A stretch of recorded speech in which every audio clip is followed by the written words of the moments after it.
দরকার বাবালার প্রান্তর বিশাল বড় ঘটনা।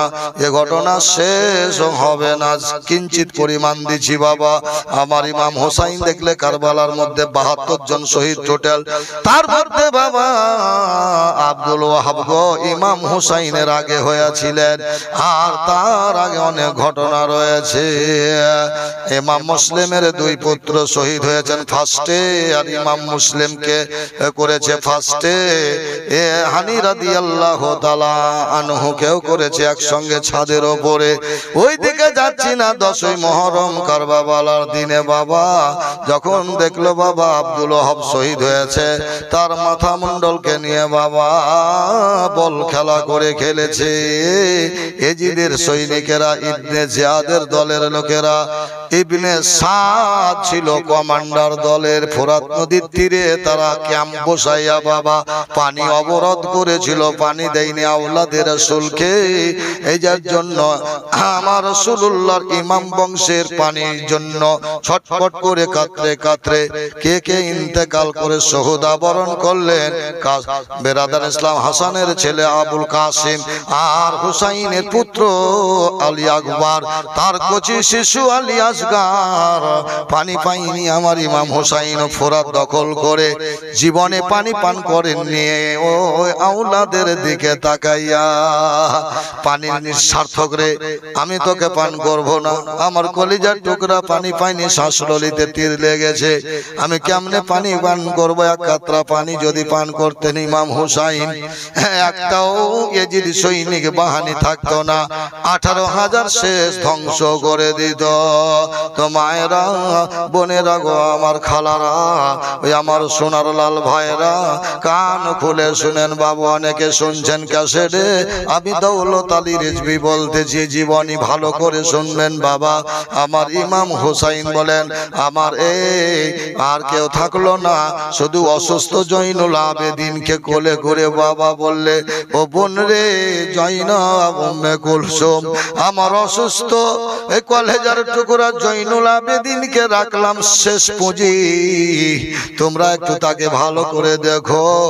আর একটা চুমা দিয়ে বুকে বুকে মর্দন করলো, বুকে বুকে ঝাঁকার দিল ইলমে মারিফাত, যেন জয়নুল আবেদিনের কাছে চলে গেল। দেওয়ার পরে মায়ের কবর মাজারে গেলেন, যে বাবা বলতেছেন, কি বলতেছেন, তোমার হোসাইন বাঁচাতে দেন, তোমার হোসাইন বাঁচাতে দেন, কারবালা হবে কুরবানি, ও ফাতেমা জননী, মায়ের রওজার জালি ধরে, মায়ের রওজার জালি ধরে ইমাম হুসাইন বলে, বিদায় দাও গো মা জননী, কারবালায় যাচ্ছি চলে, কারবালায় যাচ্ছি চলে, বিদায় দিতে মা ফাতেমার, বিদায় দিতে মা ফাতেমার ঝরে যায় চোখের পানে, ও ফাতেমা জননী, তোমার হুসাইন বাঁচাতে দিন, কারবালায় হবে কুরবানি, ও ফাতেমা জননী। ইমাম হুসাইন আরজ করেন বিবি জয়নবের তরে, নয়ন ভরে দেখে নাও গো, আসবো নাকি আরো ফিরে, আসবো নাকি আরো ফিরে, দাও দাসতার নবী মুস্তাফার, দাও দাসতার নবী মুস্তাফার, শের খোদার তলোয়ার খানি, ও ফাতেমা জননী, দাও দাস্তার নাবি মুস্তাফার দাও দাস্তার নাবি মুস্তাফার শের খোদার তলোয়ার খানি ও ফাতেমা জননী জননী বিবি জয়নব আরজ করেন ইমাম হুসাইনের তরে মুসিবতে সাদকা দিলে আল্লাহ পাক রহম করে আল্লাহ পাক রহম করে আহন মুহাম্মদ করিয়াছে ফরিয়াদ আহন মুহাম্মদ করেছে ফরিয়াদ কারবালায় হবে কুরবানি ও ফাতেমা জননী তোমার হুসাইন বাঁচাতে দিন তোমার হুসাইন বাঁচাতে দিন কারবালায় হবে কুরবানি ও ফাতেমা জননী এজিদের লস্কর ঘিরে রয়েছে এজিদের লস্কর ঘিরে রয়েছে ফোরাত নদীর পানি ও ফাতেমা জননী তোমার হুসাইন বাঁচাতে দিন তোমার হুসাইন বাঁচাতে দিন কারবালা হবে কুরবানি ও ফাতেমা জননী। স্বামীন ইকরাম বিরাদারান ইসলাম বিদায় গ্রহণ করে বাবা কোমর বন্ধ করে নাঙ্গা তলোয়ার আলিয়ে জুলফিকার নিয়ে বাবা মাথায় এই আমার রাসূলুল্লাহর পাগড়ি পরে বাবা কারবালার প্রান্তরে যখন প্রবেশ করলেন ইমাম হুসাইন আর ওই জানো তাবু হাই হুসাইন বলে কেঁপে উঠলো বাবা। আর সাকিদা অনেক কথা আছে বাবা, ঘোড়ার পা ধরে ছাড়ে না ঘোড়ার পিঠে বাবা। ইমাম হুসাইন বলে ছেড়ে দাও, এ করে ঘোড়ার কান্না থামে না। আব্বা চলে যেও না গো আব্বা, ছেড়ে যেও না গো আব্বা, চলে যেও না গো আব্বা, ছেড়ে যেও না। ইমাম হোসেনের হস্ত ধরে কান্দে সাকিনা, ইমাম হোসাইনের হস্ত ধরে কান্দে সাকিনা। গো আব্বা চলে যেও না গো আব্বা, ছেড়ে যেও না। ও আব্বা তুমি চলে গেলে পরে প্রাণে বাঁচবো না। ও আব্বা তুমি চলে গেলে পরে প্রাণে বাঁচবো না। গো আব্বা চলে যেও না গো আব্বা, ছেড়ে যেও না। কারবালায় যে জন গেল ফিরে গেল না গো আব্বা, চলে যেও না গো আব্বা, ফিরে এসো না গো আব্বা, চলে যেও না। আব্বা গো ছেড়ে যেও না। ইমাম হোসাইনের হস্ত ধরে কান্দে সাকিনা। ওরে কারবালার মাটি রক্তে লাল হয়ে যায়, কারবালার আগুন যেন লাগে কলি যায়। সে পানির জন্য আলী আসগর পানি পেল না। আব্বা ছেড়ে যেও না গো আব্বা, চলে যেও না। ইমাম হোসাইনের হস্ত ধরে কান্দে সাকিনা। আব্বা চলে যেও না গো আব্বা, ছেড়ে যেও না। বহুত কারবালার অনেক মানকাবাত রয়েছে, শোকতাপের গজল রয়েছে। আমার সেই ইমাম হুসাইন এর ঘোড়া কানতে লাগে বাবা। সাকিনার কলরবে বাবা বললে মা গো ছেড়ে দাও, তোমার আব্বা যদি শহীদ হইয়া যায় বেটিরে কিয়ামতের দিন আবার দেখা হবে। এই বলে বাবা কারবালায় যখন বাবা ঢুকে পড়লেন, হেলিকপ্টারের খিড়কির মতো তলোয়ার ঘুরতে লাগলো। 22,000 সৈনিক এজিদের দল ঘাবড়ায়া গেল। কে কোন দিকে ছড়া হয়ে গেল। বললে এইভাবে তাকে ঘাবড়িলে হবে না। আমরা 22,000 সৈন্য ইবনে সাদের পক্ষ থেকে এসেছি, ইবনে দাজিয়াত। যদি আমরা হতভম্ব হয়ে যাই, মুখ কেমনে দেখাবো? ভয় করলে হবে না বাবা। এভাবে ইমাম হুসাইন কয়েক শত ব্যক্তিকে ঘরে জমালয়ে পাঠিয়ে দিলেন। এমন মার মারলো বাবা, একদম বাবা তাদেরকে হত্যা করলেন কয়েকশো ব্যক্তিকে। এই হত্যার কারণে দিগদিগান্তর হয়ে গেল, সৈনিকেরা ছবকে গেল। ইমাম হুসাইনের যখন এইরকম 2-3 ঘন্টা যুদ্ধ জাহাদ আরম্ভ চলেছে বাবা, মুস্তে চলে এসেছে, এমন মুস্তি হয়ে গেছে বাবা, এমন হুসাইনের যেন তলোয়ার বিজলি চমকায় বাবা। আমার ইমাম হুসাইন রাদিয়াল্লাহু তাআলা আনহুকে পিপাসা লাগলো বাবা, হুলকুম পর্যন্ত শুকিয়ে গেল, ঘোড়াও যেন কাতর হয়ে গেল। ছুটে ছুটে ফোরাতের নদীর কূলে ইমাম হুসাইন রাদিয়াল্লাহু তাআলা আনহু নেমে পানি যাবন বাবা তুলতে গেল আজলাতে। অমনি বাবা সেই সময় ইবনে সাদ বলে, এই সময় বৃষ্টির মতো তলোয়ার তীর মারতে থাকো। ইমাম হুসাইনকে পানি পান করতে দিলে হবে না, যদি পানি পান করে না একটাও সৈন্য থাকবে না। ইমাম হুসাইন রক্ত আপনার পানিকে নিয়ে কথা বলতেছিল, পানি রে আমার কাসেম পাইনি, আলী আকবর পাইনি, আলী আসগর পাইনি, আমি এত স্বার্থপর নয়, আমি পানি পান করব।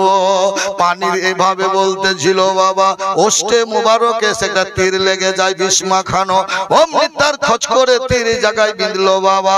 হাতের পানি ফেলে দিলেন আর তীরকে টেনে কষ্ট করে বার করলেন, পানি রক্তে রঞ্জিত হয়ে গেল।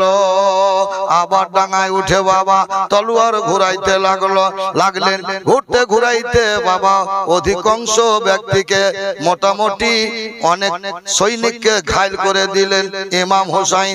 এমন সময় এক ব্যক্তি এজিদের সৈনিক বাবা দূর থেকে একটা তীর মারলো বাবা, তার ডান দিকে ঢুকে গেল বাবা গো। হয় যেন ডান দিকে ঢোকার পরে তিনি ঘাল হয়ে গেলেন, তবুও এরকম ঘোড়ার পিঠে বাবা তলোয়ার চালাইতে চালাইতে আর যেতে পারলেন না। ঘোড়ার পৃষ্ঠ থেকে ইমাম হুসাইন ধুলোয় পড়ে গেলেন।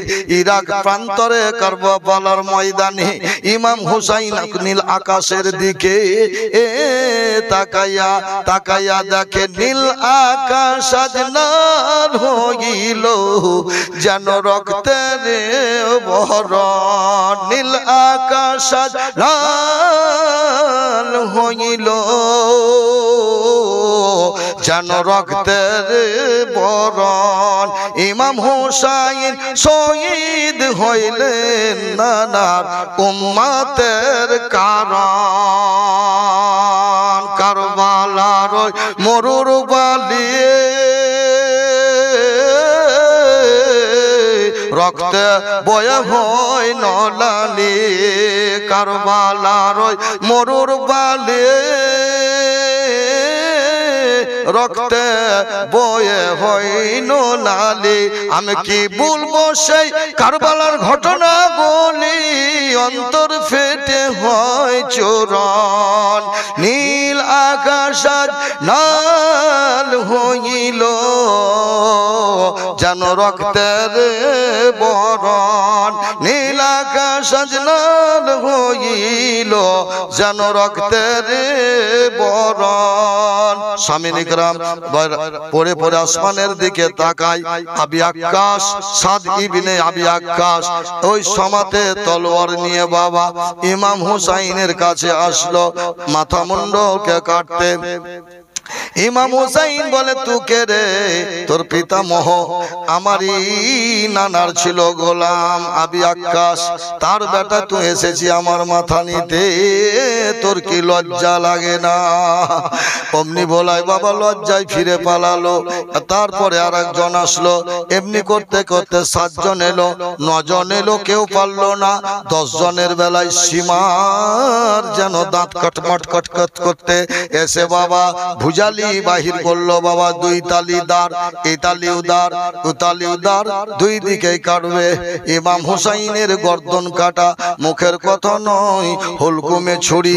ইসমাইলের চলেনি, ইসমাইলের পিতা ইব্রাহিম আলাইহিস সালাম যে ছুরি ব্যবহার করেছিলেন, পাথর টুকরো হয়ে গেছিল। পাথর দেখে এলাম মক্কা নগরে মিনহা বাজারের ব্রিজের কোণাতে 100 ফুট উপরে, পাহাড়ের উপরে কোরবানি, এখনো পাথরটা কালো রঙের পোঁতা রয়েছে বাবা।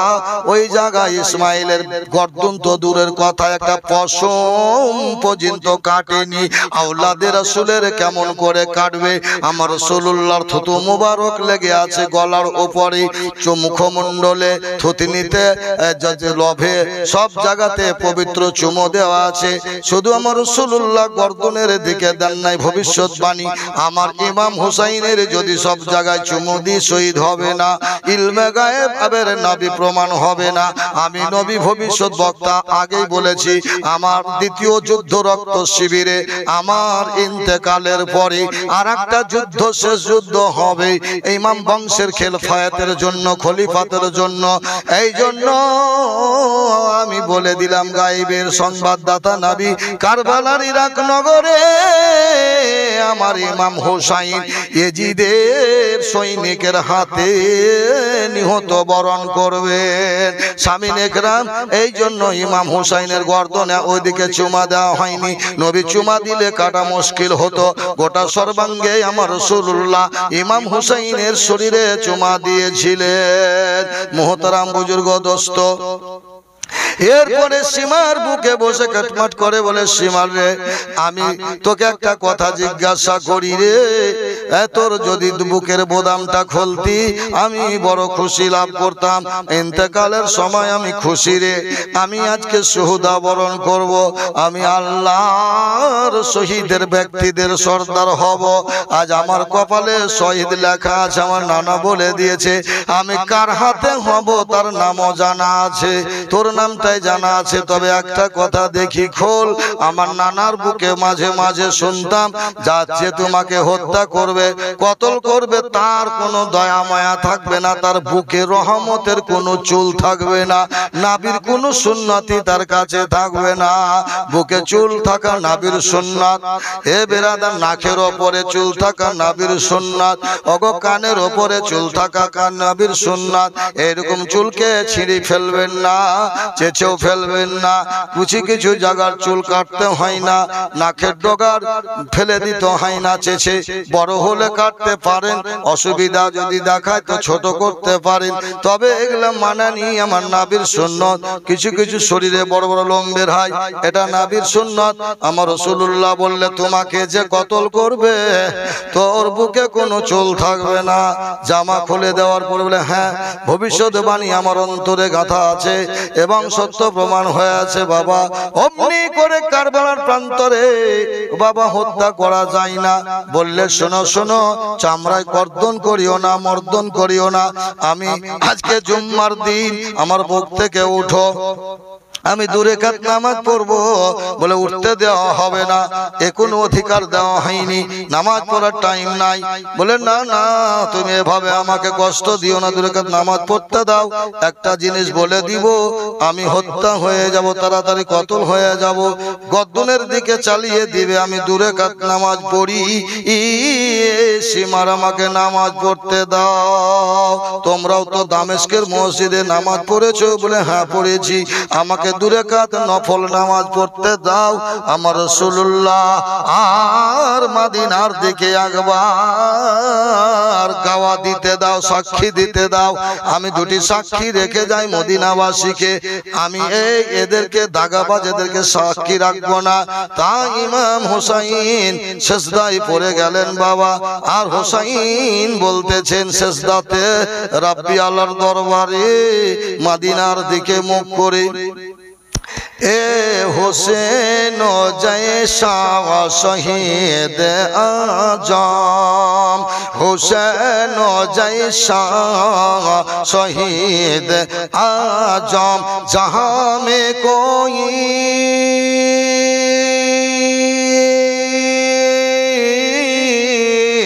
हुआ नहीं है,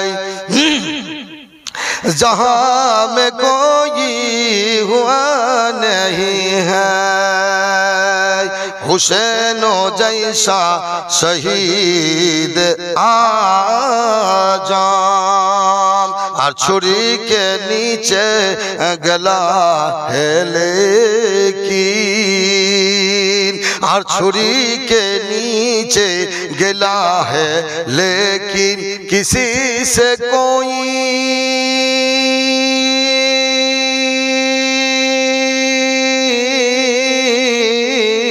किसी से कोई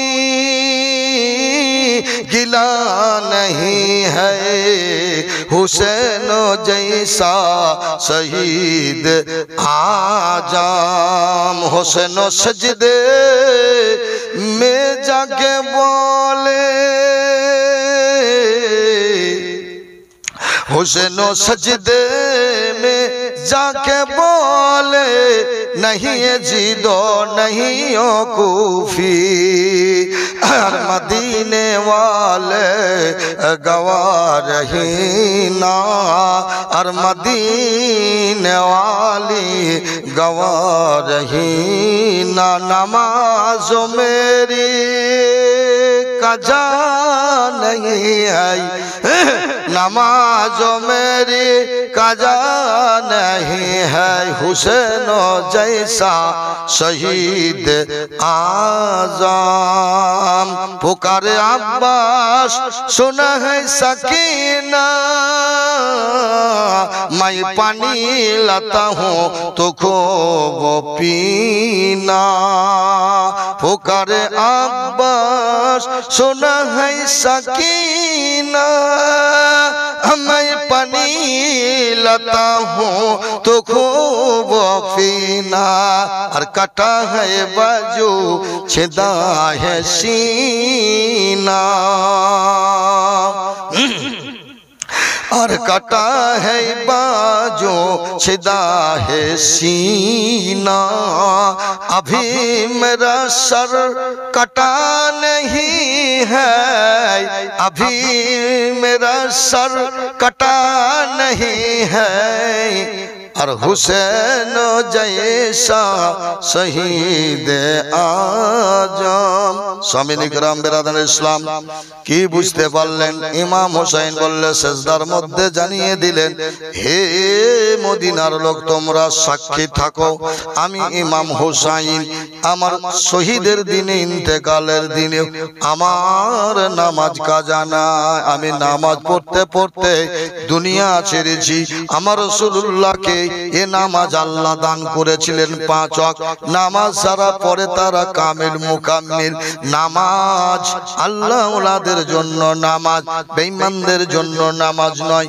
ঈমানদারের জন্য নামাজ রোজা হজ যাকাত সামিন ইকরাম ঈমান হচ্ছে আমার নবী ঈমান হচ্ছে আমার মহান আল্লাহ যে নবী এবং নবীর আল্লাহর উপরে এবং আল্লাহর রাসূলের পরে ঈমান আনবে সে হবে ঈমানদার से होबे मुमिन सामिन इकराम इमाम हुसैनेर मोटामुटी बोलतेছি माथा मुबारक के निये बाबा बल्लो में गेथे कारबालार प्रान्तरे घोड़ा चालानो हलो बडिके बाबा निष्पेषित करे दिल आर तार आत्मीयरा अनेक छिलो बाबा एलाकाय दाफन करलो बडिके कारबालार इराक प्रान्तरे और माथा निये बाबा कुफार गलिते गलिते मातम करे महिलादेर इमाम वंशेर महिलादेर ताबुते आगुन धरा हलो गयना पाती छिनिये नेওয়া हलो आर इब्ने जियाद बोले ए इमाम हुसैनेर वंशेर काउके जीवित राखा होबे ना एरा बोलले राष्ट्र संविधान अनुयायी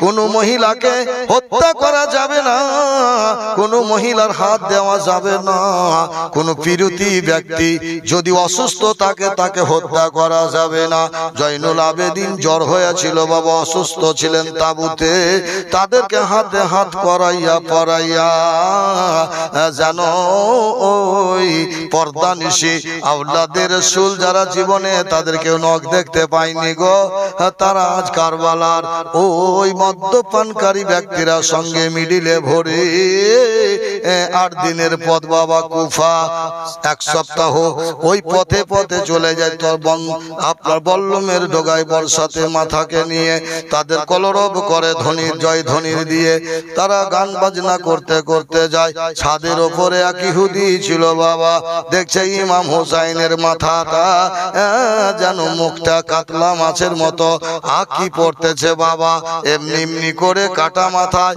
আশ্চর্য ব্যাপার, মানুষ মরার পরে লভ হিলার ক্ষমতা নাই, মাছি ডাকার ক্ষমতা নাই, তার লভে যদি এই মাছি বসে যায় তা হাঁটার দাঁড়াইতে পারবে না, ইশারা করতে পারবে না।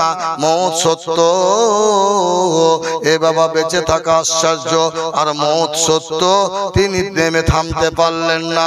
ইবনে সাদকে বলে, এই মাথাটা একবার নামাও, আমি তো যাইতে ইহুদি, তোমরা তো মুসলমান, আমি মাথাটা একবার দেখতাম। বললে দেখতে দেওয়া হবে না, এখন মাতালের নাই সব রয়েছে, হত্যা করে মদ্যপান করে নিশায় বিভোর হয়ে আছে, দেখানো যাবে না, তুমি ফিরে চলে যাও। বললে যদি কিছু বিনিময় করি, টাকা দিই? বলে হ্যাঁ, যদি টাকা দাও। বাবা কিছু টাকা দিল, তারপরে ওইটাকে নামানো হলো। মাথাটা নামার পরে ওই ইহুদি হোঁটা পেরে বাবা কান লাগাইল, আর ইমাম হোসাইন বলছে লা ইলাহা ইল্লাল্লাহ, লা ইলাহা ইল্লাল্লাহ, হাসবি রব্বি জাল্লাল্লাহ, মা ফি কলবি গায়রুল্লাহ, নূর মুহাম্মদ সাল্লাল্লাহু লা ইলাহা ইল্লাল্লাহ। এটা ইলমে মারিফাত, এটা ইলমে লাদুনি, এটা দরবেশের জিকির, এটা আল্লাহর ওলিদের জিকির, মাজুবের জিকির। জঙ্গলে যারা থাকে বাবা গো, বড় বড় মাজুব, এদের জন্য এই জিকির, কালবি জিকির বাবা, লা ইলাহা ইল্লাল্লাহ। এই জিকির করতে করতে খাজা আজমিরি আরব থেকে বাবা চীন কাবুল দিয়ে পাকিস্তান হয়ে ভারতে প্রবেশ করে জিকির করতে আজমিরে যান।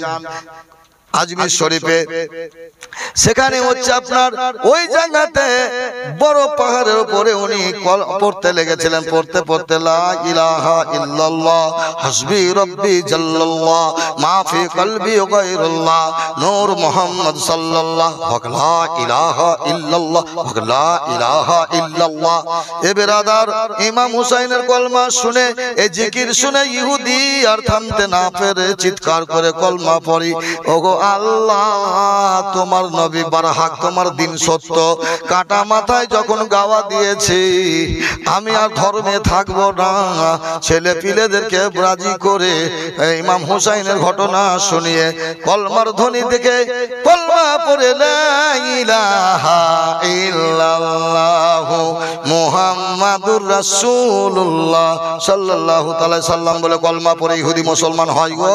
আমার ইমাম হুসাইনের ওই মাথাকে নিয়ে বাবা কুফা থেকে দামেস্কে যাবে, আর মহিলাদেরকে বাবা এভাবে নিয়ে গিয়ে কুফাতে ইবনে জিয়াদ আর জৈনুল আবেদিনের সামনে ইমাম হোসাইনের মাথাতে ঘুঁচা মারি আর বলে, আল্লাহ তোমাদেরকে কলঙ্কিত করেছে, আজ তোমাদের বদলামের দিন চলে এসেছে। ওই দরবারে জৈনব বিনতে ফাতেমা দাঁড়িয়েছিলেন। কি বললে? তুমি কলঙ্কিত, আমরা নয়, আমাদের জয়লাভ আজকের দিনে হয়েছে, আমরাই জয়ের ধ্বনি পেয়েছি, আমরাই সাকসেস আল্লাহর দরবারে, তোমরা কলঙ্কিত চিরদিনের তরে। আর ইবনে জিয়াদের মুখ বন্ধ হলো। আর উম্মে কুলসুম রকিয়া বক্তব্য দিয়েছিল, অনর্বল সিদেল বাবা। আর একজন বৃদ্ধ সাহাবী বললে, জিয়াদের তোর এইরকম বেয়াদবি বরদাস্ত আল্লাহ করবেন না, যাদের নখের যোগ্য তুই নয়, যিনি ইমাম হুসাইন যার নাম, তার মুখে ঘুঁচা মারিস। তোর এরকম অহংকার আল্লাহ থবে না, গর্বকে গর্ব করে দিবে। ইসলাম জয়যুক্ত হয়ে আছে, চিরদিন জয়যুক্ত হবে। ইসলাম নবী আমার মক্কা নগরে প্রচার করে দিয়েছে। তবে হিংসা করে তুই যখন এরকম করলি, আল্লাহ বরদাস্ত করবে না। তোর মাংস মাটিতে খাবে না, কুকুরেও খাবে না। এরকম বলাতে সঙ্গে সঙ্গে ইবনে জিয়াদ ফুঁসাইতে লাগলো, রেগে ফুলতে লাগলো। সঙ্গে সঙ্গে ডাকলে বলে একে হত্যা করো। আপনার চলে এলো এক কসাই, একদম জব করতে যাবে, সঙ্গে সঙ্গে তার বংশের লোক ছিল দরবারে, ইবনে জিয়াদের ঝাঁকড়ে কেড়ে নিলে আর স্লোগান তুললে, ইবনে জিয়াদ এখানে সৃষ্টি গন্ডগোল আরম্ভ করে দেব। ভয়ে ছেড়ে দিল বাবা, হাঙ্গামা বন্ধ হলো, এভাবে দামেস্কে নিয়ে যাওয়া হলো। আর এজিদ যেন সঙ্গে সঙ্গে বলে, যখন আসতে চাইছিল তো আসতে কেন দাওনি? আমার ইমাম হুসাইনকে কম্প্রোমাইজ কিছু করতাম, কে এরকম জঘন্য কাজ করেছো? ও দিছে ওর দোষ, সীমা দিছে ওর দোষ, আর ধুলি খুলি দিছে ওর দোষ, সাত দিছে তার দোষ। বললে না এটা ইবনে জিয়াদেরই কাজ। বলে না আমি করিনি। বলে তাহলে কে জব করেছে, হত্যা করেছে? বললে যে করেছে আপনার কাছে দাঁড়িয়ে আছে। সীমারকে ঘপ করে ধরলে, বেদাত গেট আউট, বেরিয়ে যায় এখান থেকে, আমার মুখ দেখাবার না জীবনে। সঙ্গে সঙ্গে সীমার বেরিয়ে পালিয়ে গেল। প্রাইজ নিবে কি উল্টা দুর্নাম। তাদেরকে শেষে হত্যা করা হয়েছিল যখন আপনার মুখতার বিন আবু উবাইদা যখন আবার খলিফাতে নিযুক্ত বাদশাহ হন আরব কান্ট্রির আপনার এতে বাগদাদ নগর ইরাকে, তখনই তাদের দাদ নেওয়া হয়েছিল। ইমাম হোসেনকে যারা এইভাবে অন্যায় ভাবে কতল করেছিল, টুপি খুলে নিয়েছিল, উলঙ্গ করেছিল, তাদের সবকে কুকুরকে জিন্দা খাওয়ানো হয়েছিল। কারবালার প্রান্তরে জীবনে অনেক বড় আছে বাবা। এই বলে আমার বক্তব্য দৌলত আলী এখানে সমাপ্তি ঘটালাম। আসসালামু আলাইকুম ওয়া রাহমাতুল্লাহি ওয়া বারাকাতুহু। 1 ঘন্টা পার।